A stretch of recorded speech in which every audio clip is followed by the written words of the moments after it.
Hey everybody, Jeremy here. Just a reminder that Christmas is right around the corner, so you may want to go to Duckfeed.tv/tipjar, hit that Amazon referral link, and buy all your Christmas presents for your buds, including maybe some X-Men volumes, to get a little kickback to Duckfeed. That'd be kind of nice. You can hook up your boys, you can support the network, and you can get cool stuff on Amazon for the same price that you're used to. Again, that's Duckfeed.tv/tipjar. Enjoy the episode. I got lucky, I got lucky, I got lucky, I got lucky, I got lucky, I got lucky, I got lucky, I got lucky. Nothing hurts them. Previously, Nothing hurts them. previously, Nothing hurts them. previously,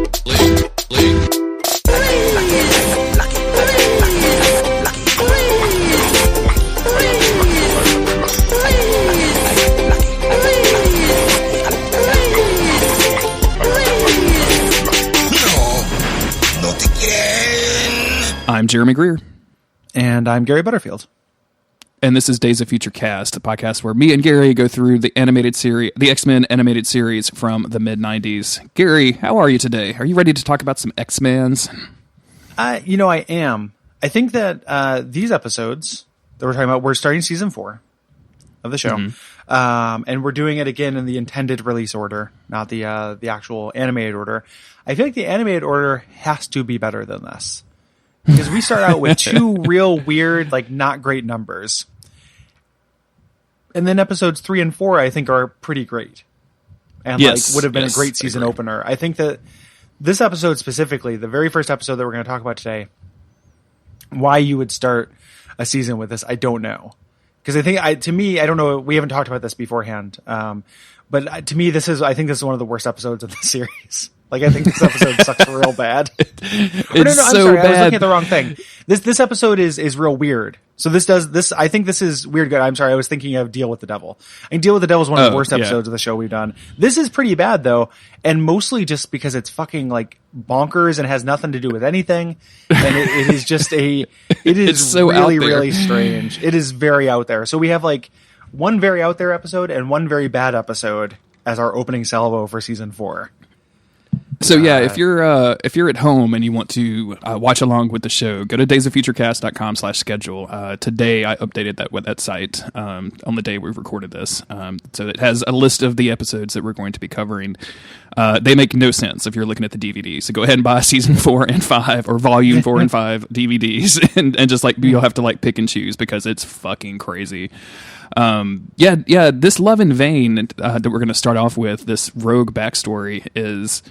Not backstory, but just more of this rogue-focused story is so weird and crazy. Rogue seems like she's a completely different person. She's, like, weirdly into Cody, man. Like it's bizarre how much she's into Cody. And, like, the things that happen in this kind of don't make any sense whatsoever. And it's not just the things that happen, it's also the design. Like, this is a real parade of uncool-looking aliens and hybrids. It's true. That we're going to deal with, and they kind of look like Brood, but they're kind of not. And if they're Brood, they don't act anything like the Brood. Like, it is an extremely weird episode to like start a season with. So eventually they decided, they started the season with something else on the actual, on TV, and it was such a good idea to like shunt this somewhere else, because as much as like I think this episode's pretty funny, I don't think it is like particularly good. So fucking weird. We should get into it because it is it's nonstop bonkers.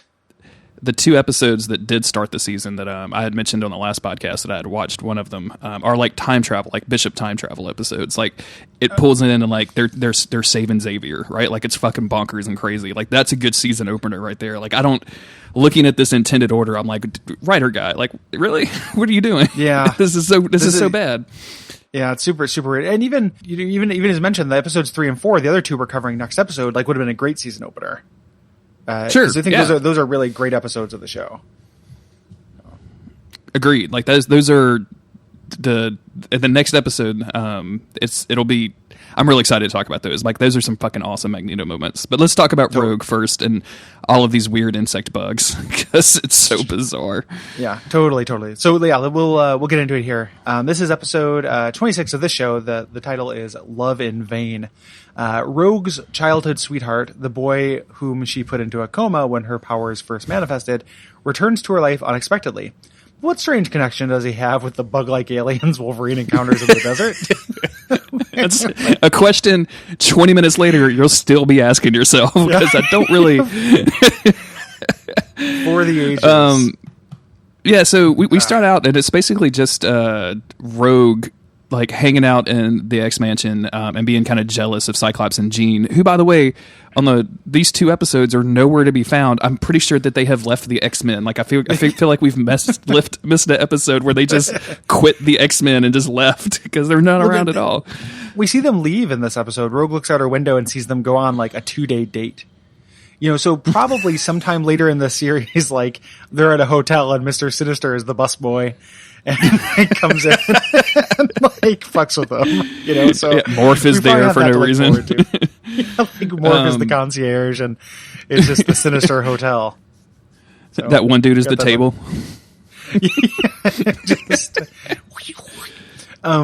So Rogue is upset because Cyclops and Jean can bone down, and she's just sad. That's just to establish that she's sad. We cut to this gigantic like red space whale flying through space, crash landing in the desert right next to Wolverine, who's meditating, and it's like extremely rude. Like, Wolverine just like, what the? Did Wolverine go to Australia to meditate for a little while? Like, that seems like just a huge carbon footprint. Like, you know, the X-Men are in the New England, right? Like, it's not there aren't that many deserts up near New Hampshire and fucking Massachusetts. It is super weird. So it's immediately, this, space wheel, opens up, and these, like, God, describing the aliens in this, like, they look like, if you gave the Brood, which have appeared, like, in, like, cutscenes and stuff, or little cutaways in the show. So, like, the people know what the Brood look like, but it's like the Brood with, like, walking battle tank, like, you know, combat armor, and all of a sudden they talk and are intelligent and scheming. And they have Dr. Octopus arms, Gary. Yeah, they have Don't forget extra about the Dr. arms. Octopus arms, the robotic arms. It's so weird because we're going to see like people turn into these things later, and the people that turn into them also get the robotic arms. Like this, like they're growing the technology for these arms. It doesn't make any sense whatsoever. And the things they turn into, man. Like I want a supercut of the different X-Men turning into these bug hybrids so much, because they don't look like Brood. They look like these like third things. Like, I don't know how to describe it, but it's so ugly. Like, they're just like real goofy designs. So they pop out, they attack Wolverine. Wolverine tried to fight him, but they zap him with like a tail blast. Like, they shoot like energy out of their tail, which turns out to be important. It's like a pregnancy beam or something that slowly turns. Oh God! Don't let Gambit get a hold of those tails, ladies. I'll be spilling my seed all over the bayou. So they say, and they lay out their plot here. Yeah, they're collecting people. Like, so like Wolverine with his healing factor, I guess, is they think he's going to be or they say something about his tenacity, which is real weird. His tough acting tenacity or whatever. Yeah, it says here that you're a good team player and you have stick-to-itiveness. And that's what we want in the Brood army. So, yeah. Also, you've been alive for 200 years and you must be rich. So we're kind of looking for a business partner too. So they kidnap him, and then we go back to like Gambit walking in on Rogue in her bedroom and basically being like, "Hey, baby, it's Saturday night. Like, come hang out with me." Rogue is like hanging out next to a giant teddy bear, which seems a little weird, and then also reading a book called Romance Novel, which I would hope is just a really good book and not just a romance novel. It's pretty standard. And of course, she like turns down Gambit because like, why wouldn't she turn down Gambit? And it ends up being weird, like, when she ends up leaving, which we'll talk about in a minute, that, like, this episode doesn't really focus on Rogue and Gambit's relationship, right? Like, doesn't this seem like a really, if you wanted to develop Gambit's character and make him less of a skis, which they sometimes do, this would be a really good episode to have Gambit kind of tail Rogue and try to protect her because ostensibly he cares about her. And then have, Rogue be like, oh, you're just jealous, and him be like, no, I'm not. He no good for you, Cher. And then they just kind of go back and forth, and then Rogue finds out he's right, and you get a little redemption for Gambit. And instead, Gambit just he immediately comes up to be like, hey, it's Saturday night. Let's go see a movie. I'm going to stick my dick in this hole in the popcorn. And then she just says no, and then that's it. And Gambit shows up at the end with the rest of the team, and that's all for Gambit. It seems like for a Rogue-centric episode, you'd want to throw some Gambit in there. Well, that's because they are too busy fucking around with Cody. Because this is where Cody makes a phone call and just is like, "Hey, you thought I was dead. Now I have your personal telephone number, and also you need to come out with me room. to the movies." Four-digit extension. It's weird. The whole setup is really weird because she just kind of just casually is like, yeah, totally. I'm going to go meet this Cody person. I wonder what he looks like. I was like, Rogue, he probably looks exactly the same way. You guys weren't that old. You were 15 or 16 years old. He probably just looks like an early 20-something. It's not going to be that big of a difference. And there are totally shapeshifters that you guys have all met. You should be at least a little bit suspicious. I know we keep beating that drum, but the fact that these characters act like idiots the entire time is disheartening. At best. So they go to this movie on this little date. The movie is called something or the theater's Filmplex or Filmtron or something like that. Sure. Okay. The movie theater has a funny name. It's not quite as good as the gigantic Burger Cube from last season, but it's still, or the second season, but it's still pretty good. So they go see this movie, and Cody is putting the pressure on. From the word go, man, it's creepy how much he's into Rogue at this stage. It is. It makes Gambit look chivalrous. Cody, literally, you got all that pent up energy inside you. You gotta let it spill all over me. And let's talk about this Bill Clinton sounding motherfucker. By the way, let's talk about his voice actor because goddamn, it's Rogue, exactly like a SNL impression of young Clinton. Bill Clinton. You used to want this, Rogue. Well, things are different now. All that love you got pent up inside, well, finally, you can let it out. It's so bad. You got this love all over you. You gotta get it over me, Rogue. Spill your love. She's not gonna gush on the first date, dude. She hasn't even fucking been touched. We have some lag, so that made a really long pause after me making that Rogue squirting joke. It made it seem thanks, Skype lag. I'm gonna leave that lag in there just so people think it's weird. Yeah, he there's one part where he kind of runs to her and a car almost runs over him, and he kind of jumps out of the way and she flies before he catches him, and he's like, I remember those arms. What the fuck are you talking about? that acrobatic super flip he does over the car is one of my favorite, because it happens in 3 frames of animation. it's real bad. Oh man. This whole date thing is super weird, especially when he brings her into the alley and is just like, no, it's okay now. We can totally bone. You could just kiss me. Watch. And it just works. And she's just into it. He keeps saying, I figured it out. It's something he did wrong. It's very, very weird. Doesn't, before they kiss though, isn't it because one of the bug zaps her?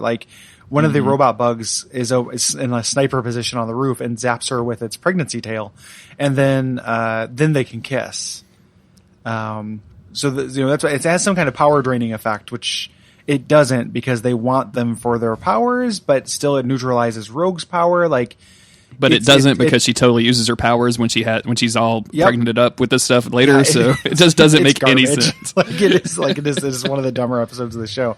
But it does let them kiss. So Rogue gets to kiss Cody and then passes out immediately before waking up on a fucking park bench later. It's so weird. We're going to talk about that too because I guess we should probably go in order, but she after the scene, we'll do some stuff with Wolverine. We'll talk about here in a minute. But she just wakes up in a park bench and is like, "I slept in the park all night. Why didn't you wake me up, Cody?" That's your first question.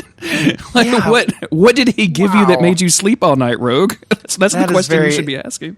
It's scary and sad, man. I want it, the idea of Rogue being an adult woman who hasn't learned to have her defenses up around men because she just thinks that she doesn't have to is actually a very sad, interesting angle for that character.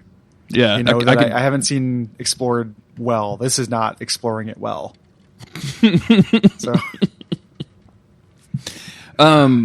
So basically, Wolverine wakes up and he's on some weird floating pod thing. He very quickly figures out that the ship that he's in is a living organism, and then just leaves. Like he just runs out, like fights a dude and just like runs out of the mouth in a real funny way.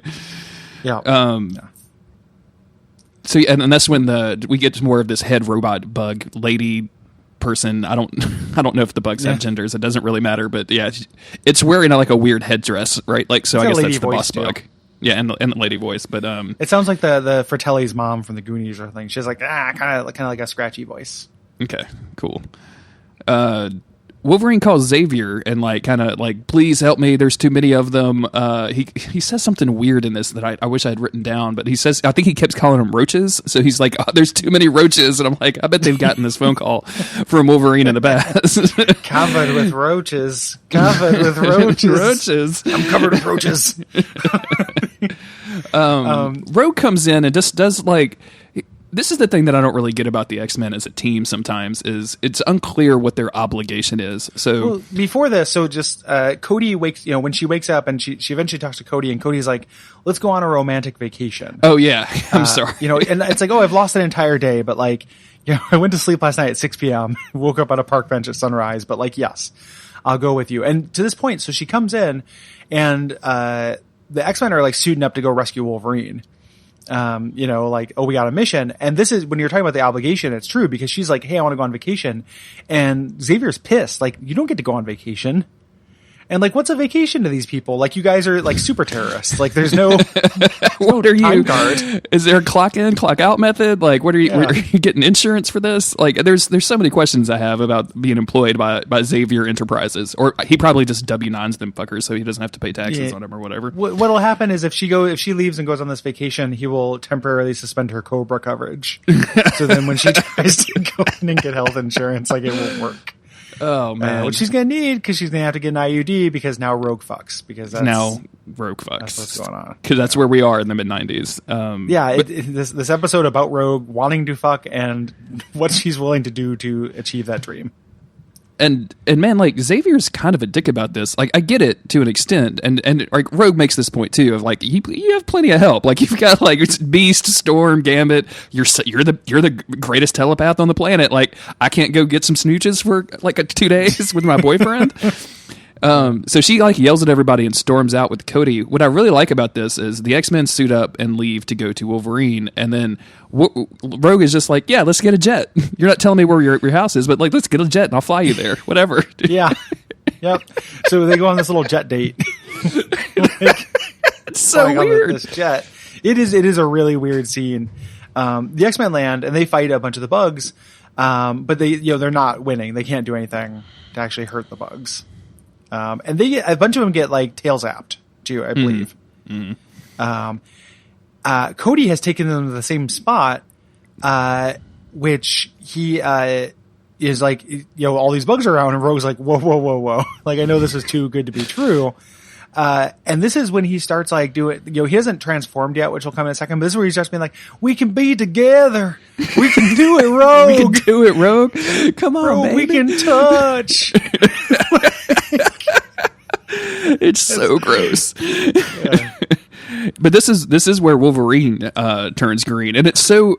I don't know what I expected out of this episode. I kind of went in blind, but up to this point, they had kind of buried the lead on this whole trying to turn them into, like they said, like we want them for the colony. So I was expecting like the full Brood treatment, right? Like I figured we were going to get like an ultrasound of a little green monster forming in Wolverine's belly or something.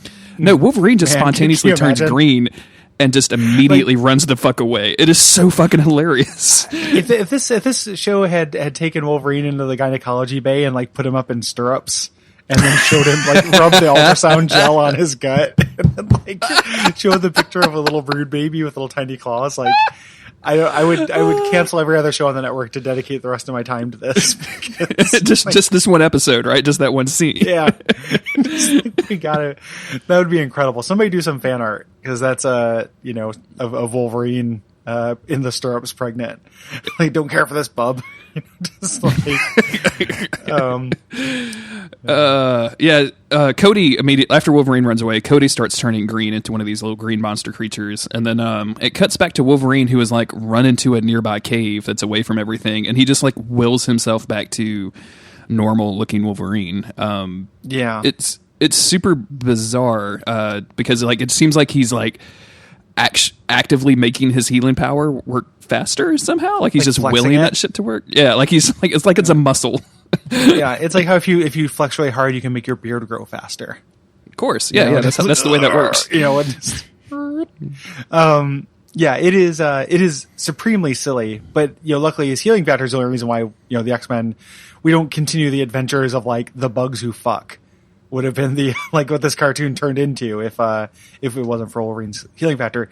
So he goes back. Rogue is also turned into one of these fucking things. Mm-hmm. And the alien lady comes up to get some more exposition. Like, this is how they reproduce. They go to planets and they hit people with a pregnancy beam and turn them into aliens. And they want superheroes for this because they're powerful. They abducted Cody, so Cody's been in league with them the whole time. And Rogue is super sad about it. Cody gets such a fucking raw deal in this episode. Like, I do not like Cody. I think that he's like a bad person. But he's a terrible date. I don't know about a bad person, but he's a terrible date. You cannot handle somebody who spends that much time pressuring somebody to fuck them. Like, cannot be a good person. True. But like he's just like, there's no resolution for Cody. He doesn't get cured. Nothing happens with him. He's just like, you know, I did this so we could be together, and then nothing. It doesn't work out for him. Like Cody has a very tragic end at this point, being used to catfish Rogue turning into a bug monster. Yeah, and he's and this is what I mentioned earlier. Like when he turns into full bug monster, like because there's several different like phases to this transformation process. Like for a little while, you just kind of have like a wobbly green face and weird eyes, and then you like get the full pregnancy beam tail. And then the last stage is actually growing the mechanical arms that I guess help you move around and steal X-Men, basically. We should note, by the way, that the X-Men did get hit with the pregnancy beam, and they're all knocked out. So they're all like passed out. That's why we haven't talked about Storm chanting her powers or Beast being insufferable, because they are literally not in this episode, basically. Mm-hmm. The conversation with Rogue and Cody, where Cody is like, no, this will be fine. We can finally be together like this. Like, okay, like I am willing to turn into an ugly green monster in order to bone down with you. Also, being an ugly green monster is so. I mean, totally. Okay. What is the game plan here? Like, we both get to turn into like literal monsters so we can do it. Like, we're just gonna have like a bunch of weird like thorax bug sex for eternity, like, and live in this colony and fly through space. Like, that is such a tall ask. You know, it does not resemble, you know, anything that you know, that anyone would want in a relationship. So it makes no sense. I don't think we need to go into it a lot because we've spent a lot of time on it in the past with like the myriad of ways that Rogue could bone down if she really wanted to, right? Like just a latex glove and a friendly guy, like that pretty much all you need for her to have a little bit of like contact and connection with somebody. But like, totally, man, like of all of the things, like turning into a green monster to try to convince your girlfriend to basically have sex with you that's extreme, man. That's really extreme. I think. Yeah, I am surprised by the lengths that she will consider in this episode. And it's like, I get it. Like, you know, human touch is important. It's not just boning. You know, we keep referring to that as fucking. It's not just fucking. Like, it's also just like, it's nice to hug people. I get that. Exactly. Part. Yeah. But again, like, you could really, really just, you know, do a body condom, do a latex glove, do a raincoat, you know, and you will be okay. Like, there's ways to make this work that don't involve turning into a human centipede hybrid thing. A giant green monster that impregnates people by beaming them, something out of their tail. And that being like Cody's plan, like, we're going to have kids. Like, we're going to go to a planet and then we're going to do some group beaming. And like, honestly, the question of the day is, how the fuck did they get in touch with Cody? Like, can you imagine this weird ass green alien like going down to Mississippi and making that? Like, how did he get past like the first gas station and not get shot by a redneck? And just like the whole their entirety of their plan is Cody. Like, that is so weird. Like, this, like, not even, like, this, like, F-list Marvel supporting character. Well, I guess I'll do it for Rogue. And then just like, well, I didn't think that would be so easy. And then, poor Cody. Like, I don't.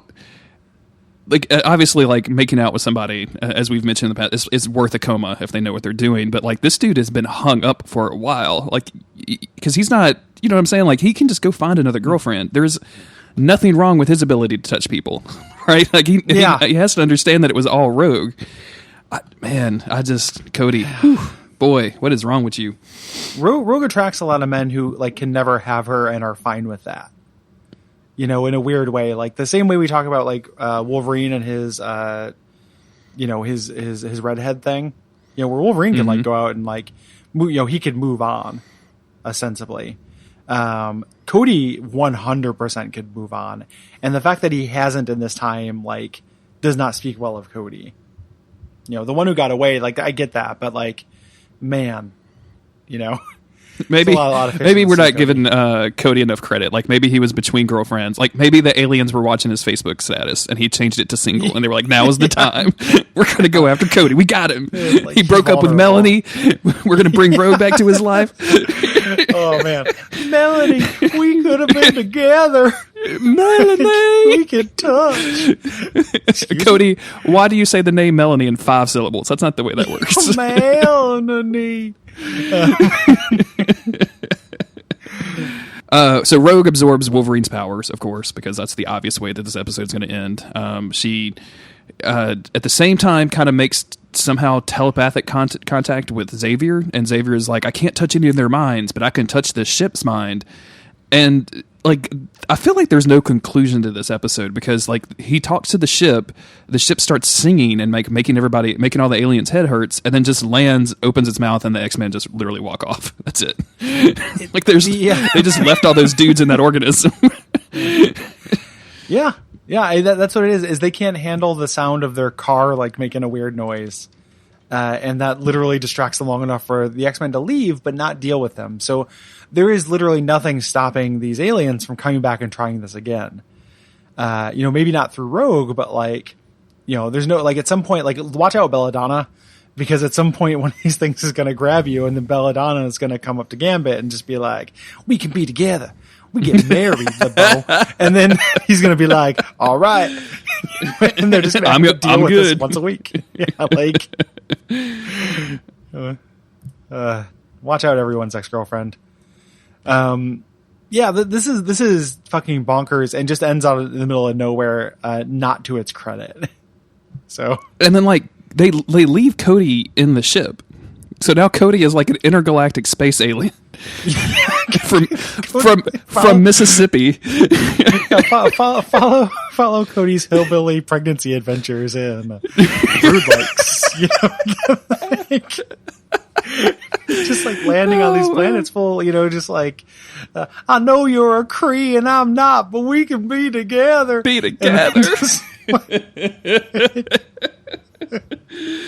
Oh man, fucking Cody. Cody may be my favorite character in the show now, Gary. Now that we've talked about, like, he's not a great person, but he's a good character.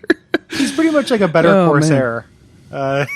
This like, his whale adventures, just zapping people with his tail and pledging his love to them. What a fucking bizarre episode of this show to start a season with, or just in general.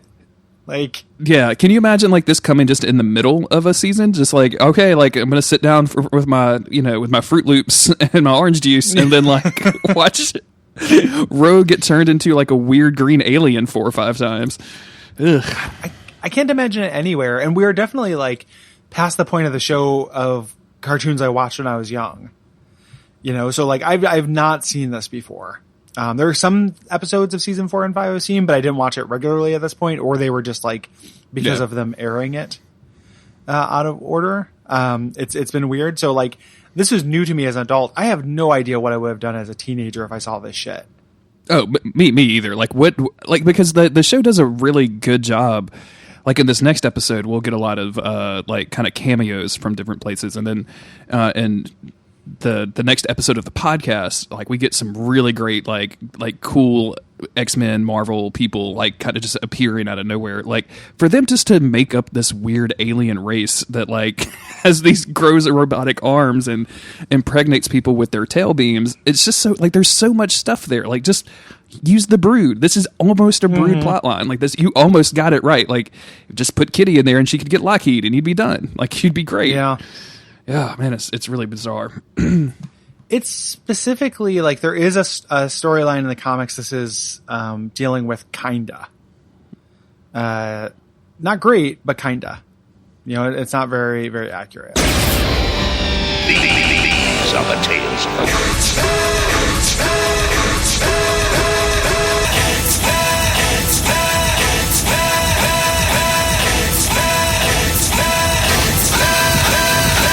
Do you want to talk about the Brood? That we like. I don't know if we're going to get a better chance to do a Brood spotlight than this, because these are not the Brood. But I don't like the Brood, and I can get that out of the way real quick. Like how the Brood suck. The Brood does suck. I will agree with you there. They're just like Alien. They're Xenomorph ripoffs, right? Like this is like Chris Claremont saw Alien 1 and was like, "Oh wow, like I could do something with this."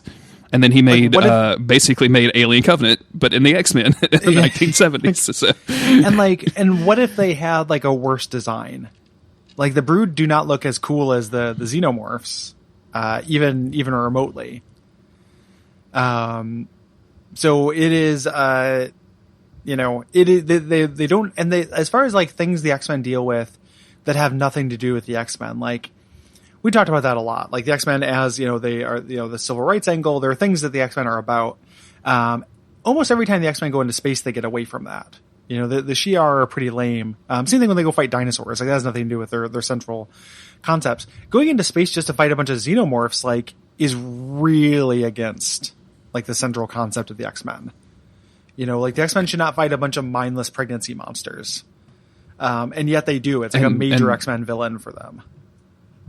And boy, especially that first time that you meet the Brood and they actually do kidnap and manage to impregnate the X-Men and the X-Men start turning into Brood, you get those weird design hybrids that are just so fucking like Wolverine as a Brood or Storm as a Brood. You know what I'm talking about? That are just like there's a Brood with like Cyclops' eye, his visor on, and you're like, what?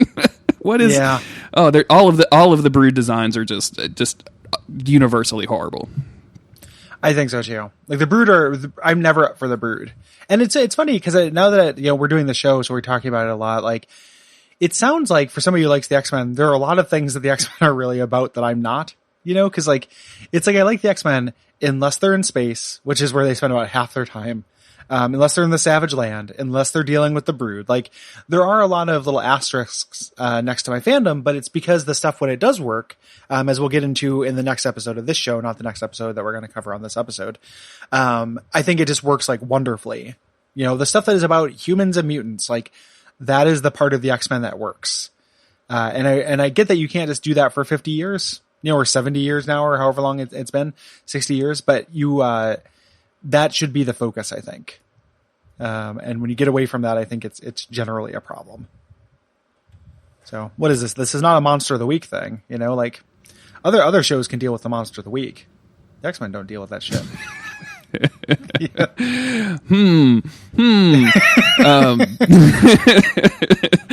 The Brood in general, like it's just such a like base sci-fi concept of like this race that wants to kill everything or turn any other race into them, basically, like by forced impregnation. And it's the only part that really kind of even speaks out in my mind when I think about the Brood is the time that they actually go to like the Brood homeworld or whatever in the Claremont run, like the early Uncanny.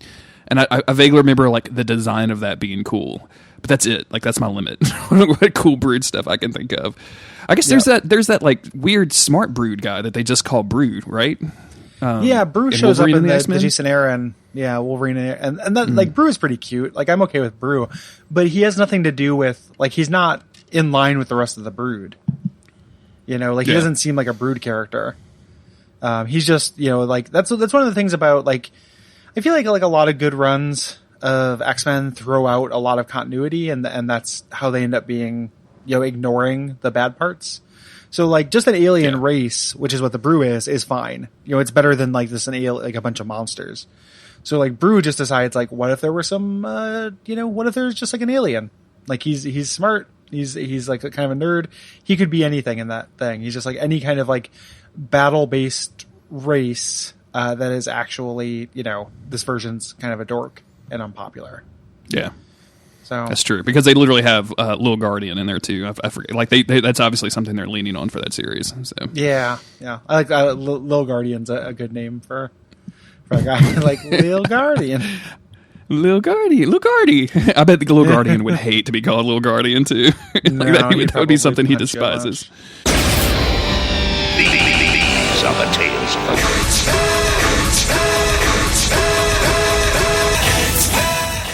Well, let's get into our next episode, which is Deal with the Devil. The former Soviet Union's living weapon, Omega Red, is thought out by the U.S. military to deal with an abandoned Soviet nuclear submarine near Hawaii.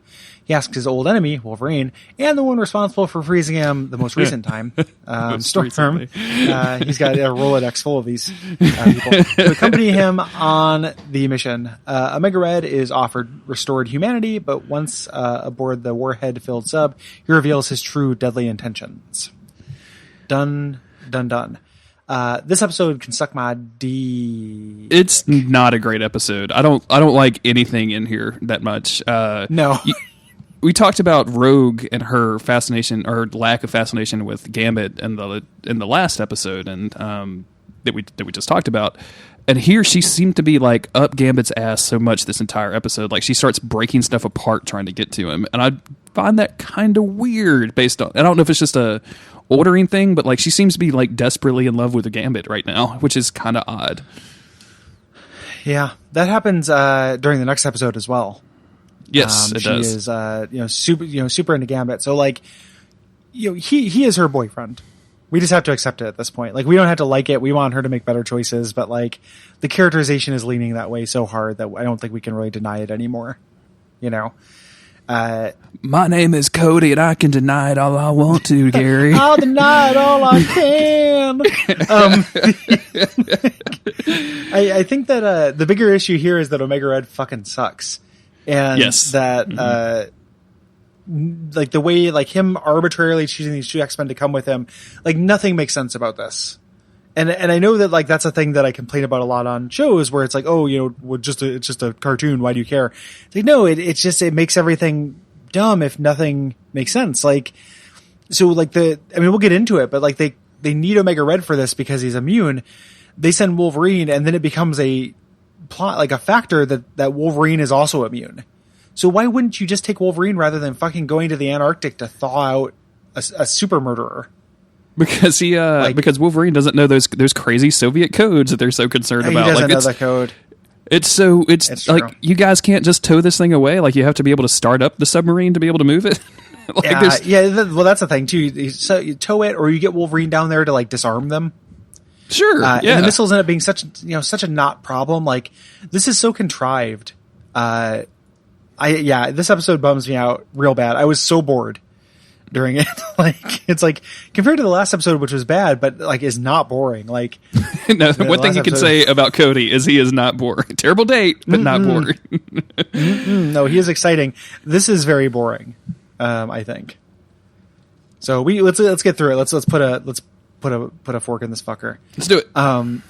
Yeah. So they remind us who Omega Red is, and then we start out as in the Caucasian Mountains, is what it's called. Which I don't know if that's real or not. So much for the tolerant left naming mountains. Am I right? Exactly. I just want to have pride in my mountains. This crew is working to free Omega Red, where he has just been frozen since.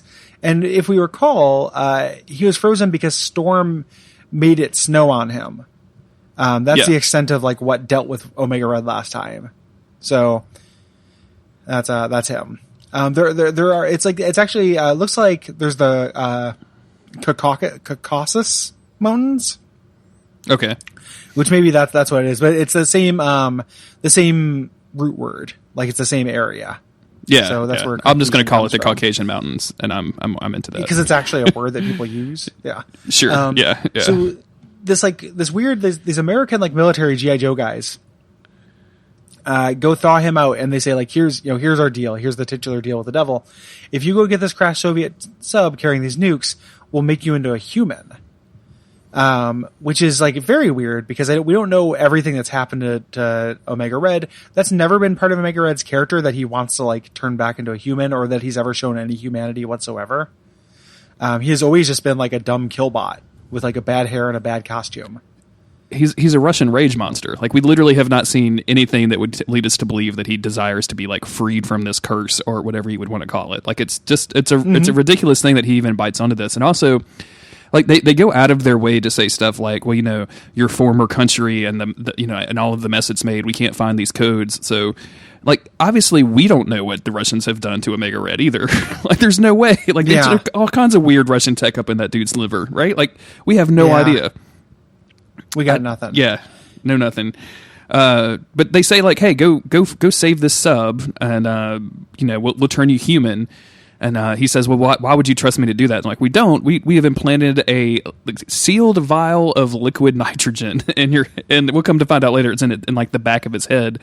This seems so dumb to me, Gary. Like, give me an explosive collar, right? Like, a sealed vial of liquid nitrogen is I guess because it's cold, like that's what they're trying to do, but it just seems so dumb. It's his only weakness. It's essentially just setting up a Suicide Squad situation, but like, I don't think he would be immune to explosions, in general. So a collar would be better than the sealed vial of liquid nitrogen. It's certain to his spine. Like, it is unnecessarily complicated. And not particularly cool. Like, it's going to give him some shoulder discomfort. Like, I don't know. Or just leave him right back where he was. Like, he's going to freeze again is the idea. So, like, he doesn't want that, but it's not really, like, threatening him with anything he hasn't seen. Like, at some point, there'll be some other dumb sub in the future, and you guys will thaw me out again, and I'll get another shot at this. Well, the thing is, like, imagine... Like, he goes down there, and then they have to activate this sealed vial. So now you have off the coast of Hawaii, you have a Russian submarine full of Russian nuclear weapons and a Russian supervillain frozen down there. Yeah, Russian bioweapons and nuclear weapons. You get both kinds. It's not a good place. This is not a good plan on the U.S. military at all. But I like his response to this, because they tell him this and he's like, oh, I like doing business with people that, mean what they say, or I think he said something weird about it. He goes, but I'm going to need something in return. And he requests Wolverine and Storm, which, like, throughout the rest of this episode, like, the U.S. Army pretends like they have no idea who the X-Men is. But at the very beginning of the episode, they just make a phone call and Xavier's like, yeah, Storm, Wolverine, get over there to the military, go help Omega Red. And it doesn't, the only way we find out, that the reason why he wants Storm is because she's the one who froze him. Mm-hmm. Is because of that little episode description we just had. Like, at first this seems totally arbitrary. Like, I had totally forgotten that Storm was important to stopping him the first time. Cause again, it was so dumb. That she snows on him until, like, the super soldier can't fight anymore. That I was just like, Russian why Storm? Super soldier with a weakness to snow. Yeah. What, Russia, please, what are you doing? Yeah, super fucking weird.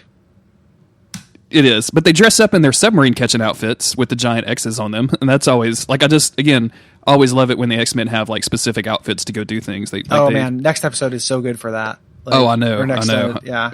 It's really good. They have to convince Wolverine to do this. He has a great line of, somebody wake me up from this nightmare, because I gotta be dreaming. Who do these genius spy catchers think they're dealing with? Winnie the Pooh? Yeah. It's like, what are you talking about? They get in this like little mini sub to go to the real sub, and Storm is just like, remember, I am claustrophobic, which is sloppy exposition that never comes up. Like, she shouldn't be going on the sub in the first place, but like, I was like, oh, okay, later there's going to be something with her claustrophobia. And there is not. There's things about her not being immune to radiation or whatever, but there's nothing about her claustrophobia. It's like this weird, like, Chekhov's claustrophobia that never fires. It's fucking dumb. It is super dumb. They're in this tiny sub thing. And come to find out, this the big Russian sub is like precariously sitting on top of a cliff, right? Like, so it could just lean down at any time. And I guess they have to dock with the sub a specific way to be able to get inside it, because they land like on the side that is tipping down. And I'm like, what?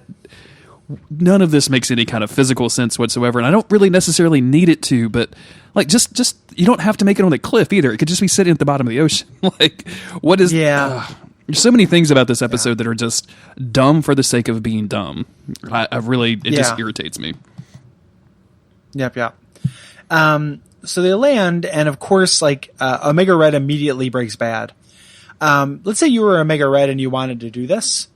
Don't you think that it would have been a better thing not to request Wolverine and Storm and then just send a nuke to the mansion? Why? And then you would be able to nuke the entirety of the X-Men without having two superheroes there to stop you?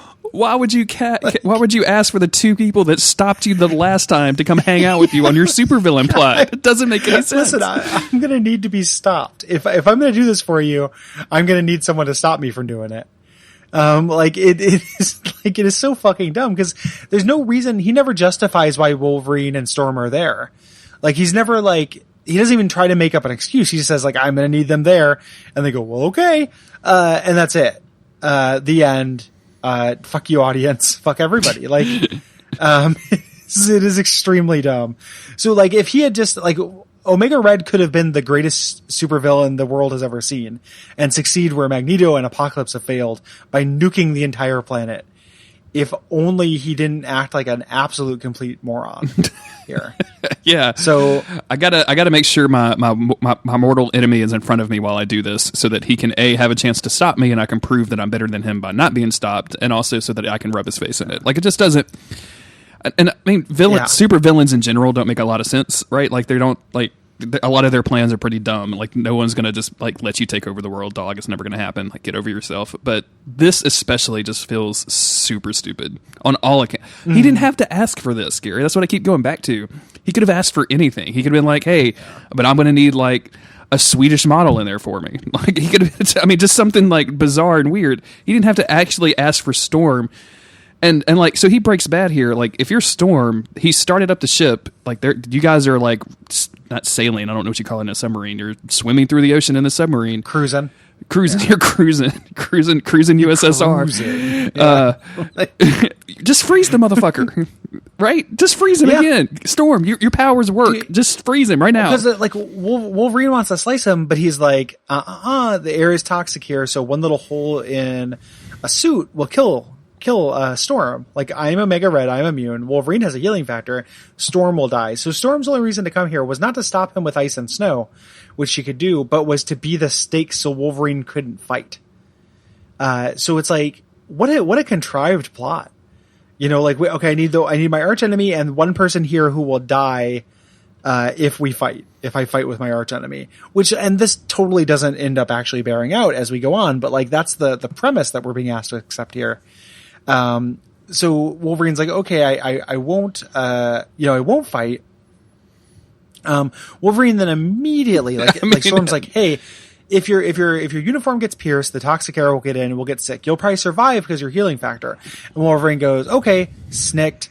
And then immediately pops claws and gets sick. Like, he immediately lets in the thing. It's like one of the dumbest things Wolverine has ever done. Every character is a fucking idiot in this episode. He's out of commission for the rest of the episode. He's literally leaning on Storm. Storm is dragging this motherfucker, like 500-pound daddy laced boned ass around the submarine for the rest of the episode. It's so bad. Why would you pop your claws right here? Like, you're not that mad at Omega Red.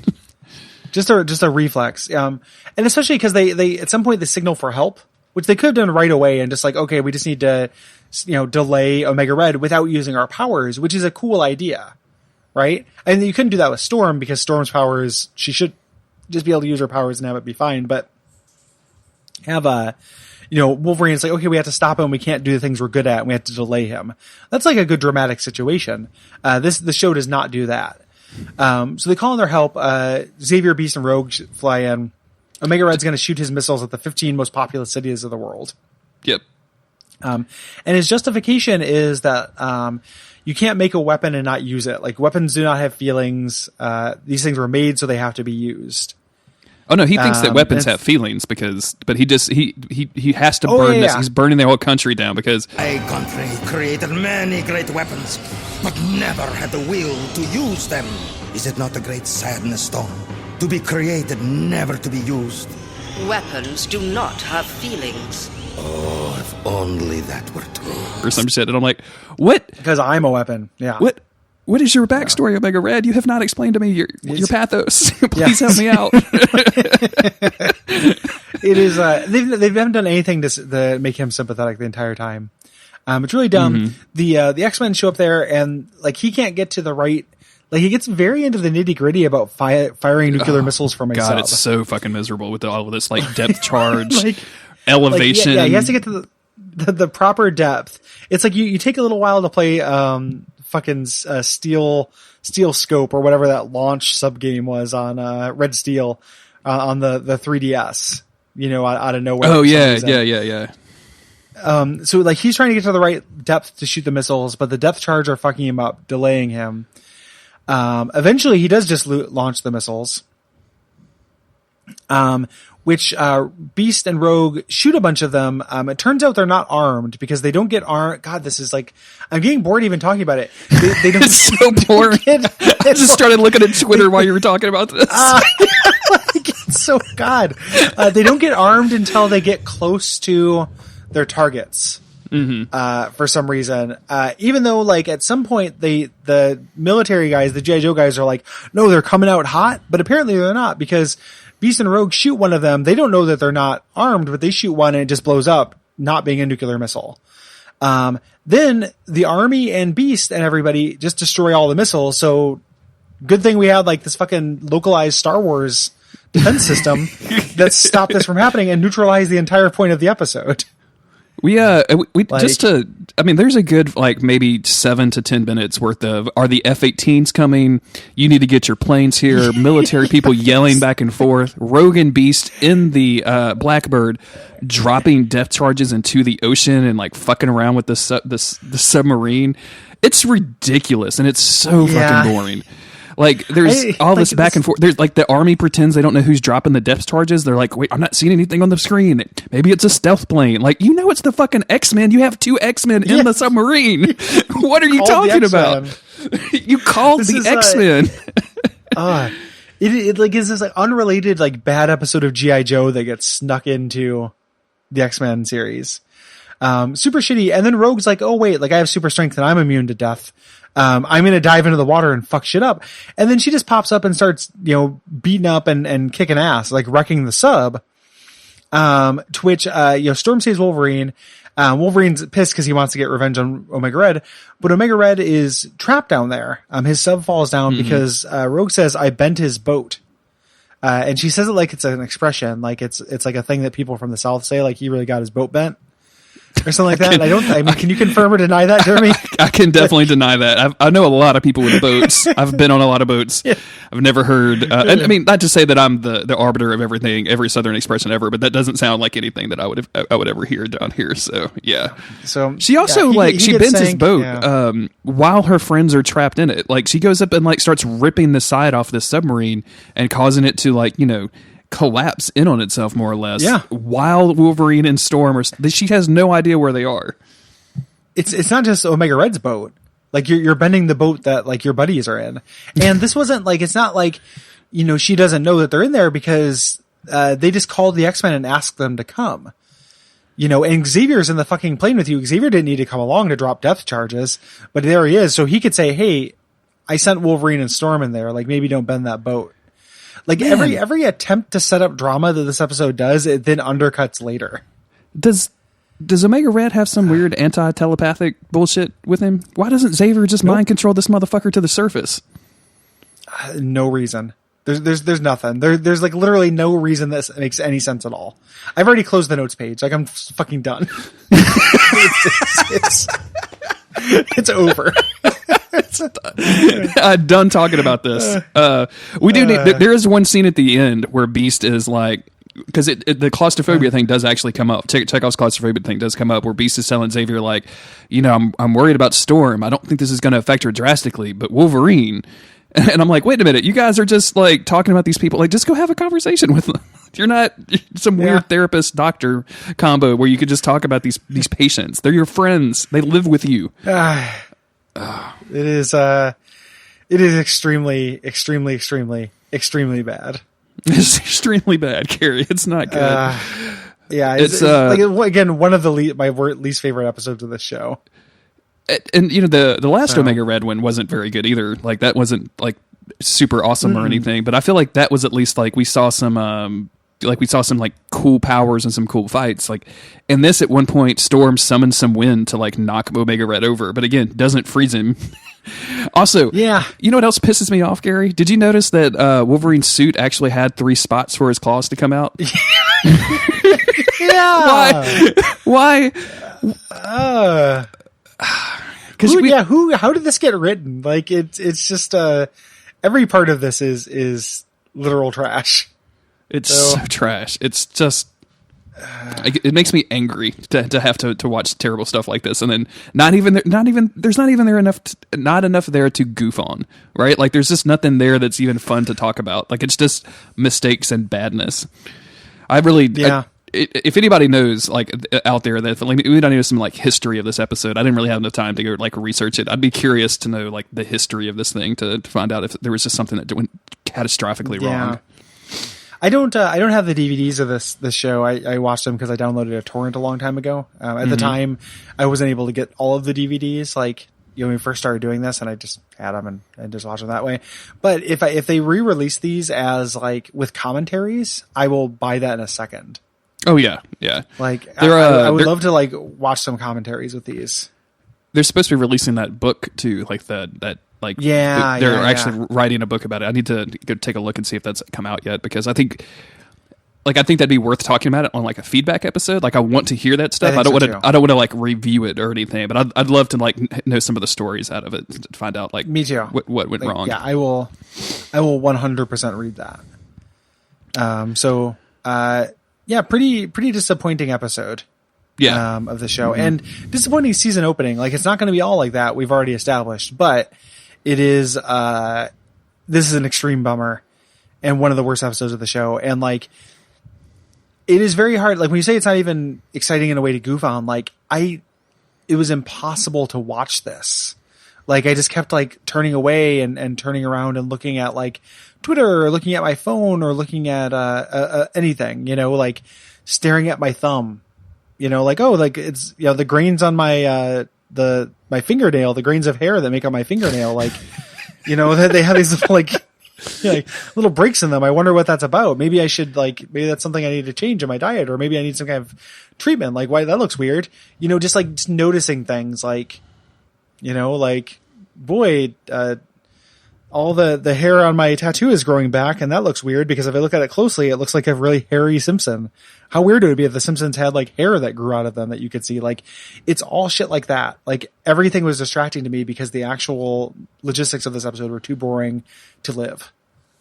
This happened on the recent episode of Radio Free Midworld, where we talked about the Dark Tower, the movie that was so boring that I could barely stay on subject. Like we would just keep veering off into other things to talk about because none of us really wanted to talk about the movie anymore because it was so fucking bad. This was pretty egregious. I think this was actually the worst episode. Like, even counting all the Savage Land stuff, even accounting for how horrible Gambit is as a person on a regular basis, like, this is probably the worst episode of X-Men the animated series. No one makes sense. I'm gonna go see that Dark Tower movie because I think it's gonna show up at the cheap theater by my house Friday. So cool. I'm gonna go put it in my. I'll be interested in your opinions. Yeah, because it's as someone that doesn't have much ties to the series, like it was hard for me to let go of the we don't have to go into this. Everyone, I spent 4 hours talking about that on Radio Free Midworld. Go. That is like speaking of, I don't know how that is like the longest episode of that show. It's really weird. It's very bizarre.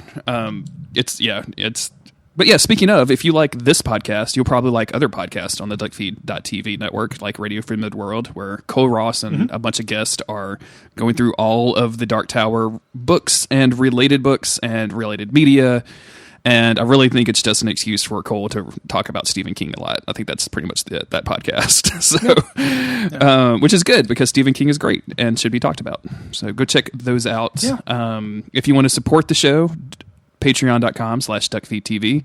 That's where you can get all kinds of cool stuff. I think the most recent, the closest goal has already been funded. Is that correct? Heartbeat City got funded? It was funded and then dropped off a little bit. It's like dropped off a little bit below it.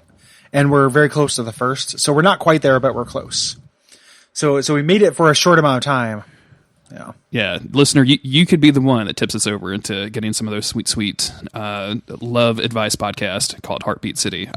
The pilot is out there. Go check that out. It's really, really good. And I love the way I mentioned this in the Slack channel, which you can also get access to on the Patreon.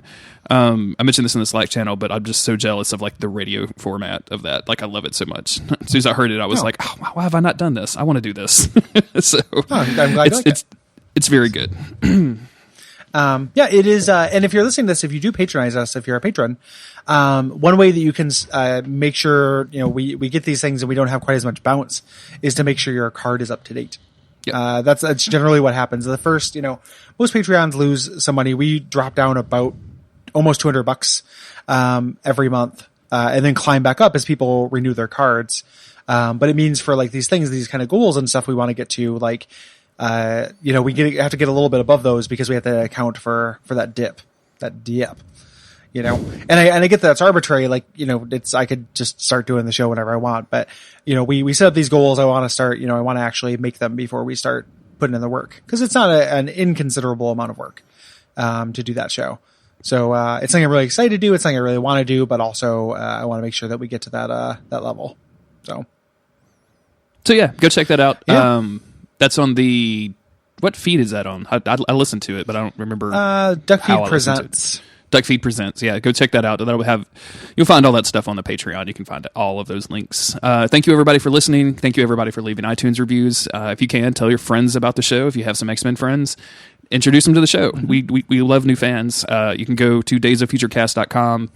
I mentioned earlier in the podcast, but if you go to the schedule link on that page, you can kind of keep up with our crazy ass schedule that we're doing for the show, trying to keep up with what the writers intended to do.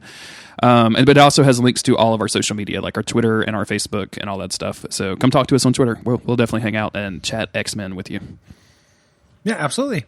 Until next time, have a good night. Yes, and don't resurrect any Russian supervillains to get some submarines. That's a bad plan. Don't get your boat bent. Don't get your boat bent.